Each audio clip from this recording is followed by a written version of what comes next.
Olá, estou mais uma vez com um grande amigo e pastor Ricardo Libânio.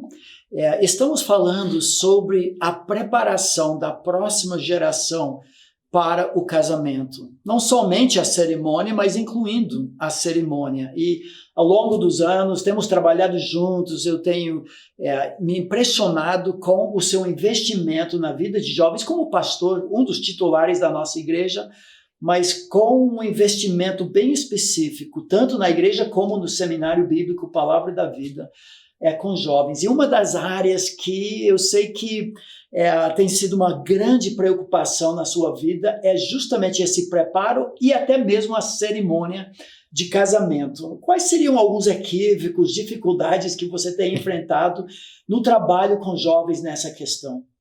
Quando a gente fala sobre cerimônia de casamento, parece que quem determina o que vai ser a cerimônia de casamento é a cultura. Então, a gente vê cada vez mais jovens dentro da igreja, casais dentro da igreja, casando num estilo de cerimônia do mundo. E pouco se pensa biblicamente sobre cerimônia de casamento. E quando a gente pensa tanto na teologia bíblica do casamento e até na teologia bíblica de como Deus faz a aliança com o seu povo, a gente tem muito material de coisas que a gente poderia aproveitar a cerimônia de casamento para pregar o evangelho e até para mostrar que nós entendemos qual é o verdadeiro significado do casamento.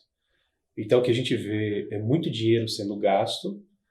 Infelizmente eu entendo uma visão ou uma prática errada de igreja quando são cerimônias restritas, que surgem problemas dentro da igreja, por que eu não fui convidado?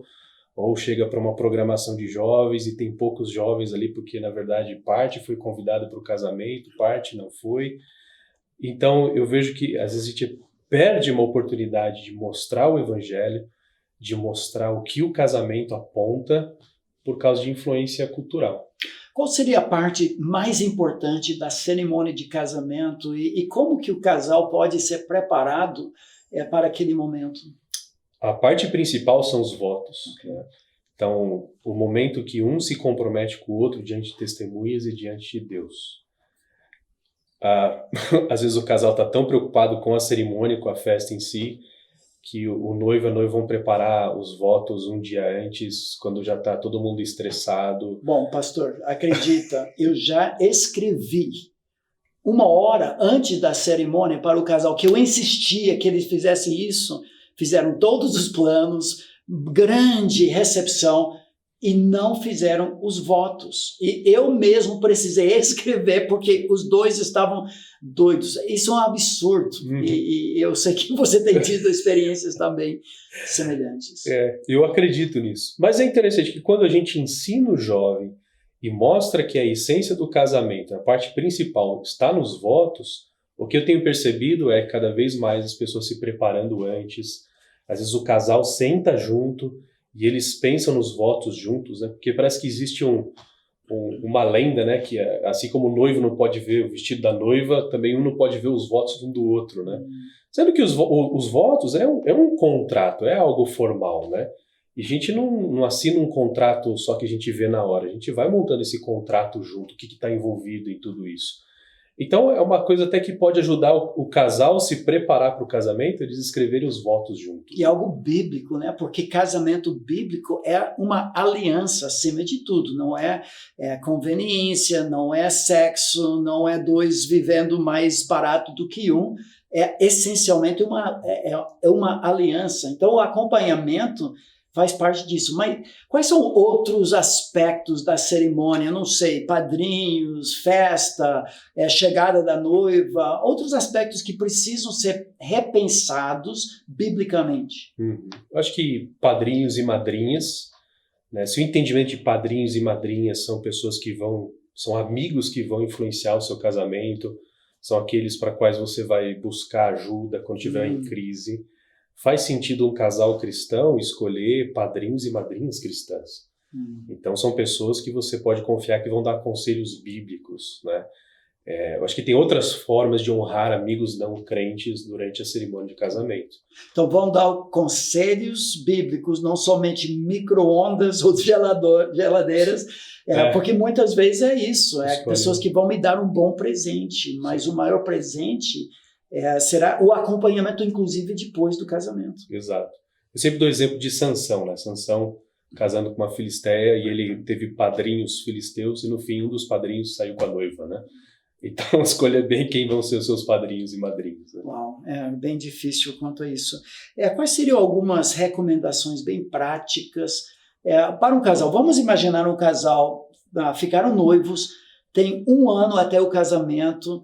Quais seriam recomendações? Um casal de jovens que você está pastoreando, como investir esse ano antes do casamento? Eu acho que, primeiramente, fortificando as convicções do que é o casamento, né? Então, tendo um acompanhamento de entendimento bíblico do que é o casamento. Então, durante esse ano, tem encontros mensais com um casal de conselheiros ou uma classe de noivos.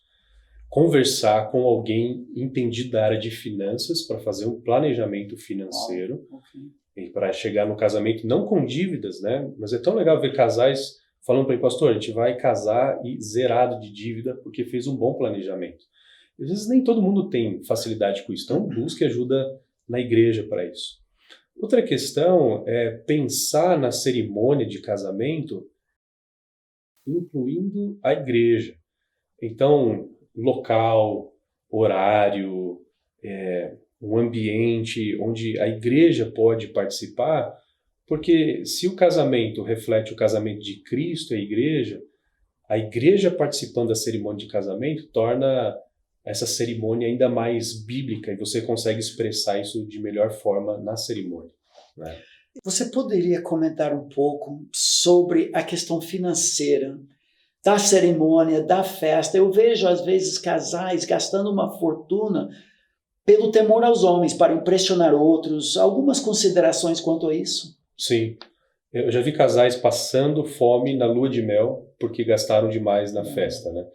É interessante, gastam numa festa que geralmente as pessoas saem falando mal, né? Então, primeiro, a festa e fazer algo bonito é bíblico, porque a gente vê a cerimônia do casamento do Cordeiro com a igreja, é uma festa bonita, é um banquete. Porém, obviamente, você não vai se endividar por conta disso, né? Você quer expressar a glória do evangelho na cerimônia de casamento e fazer isso com ostentação, já uma perversão dessa ideia.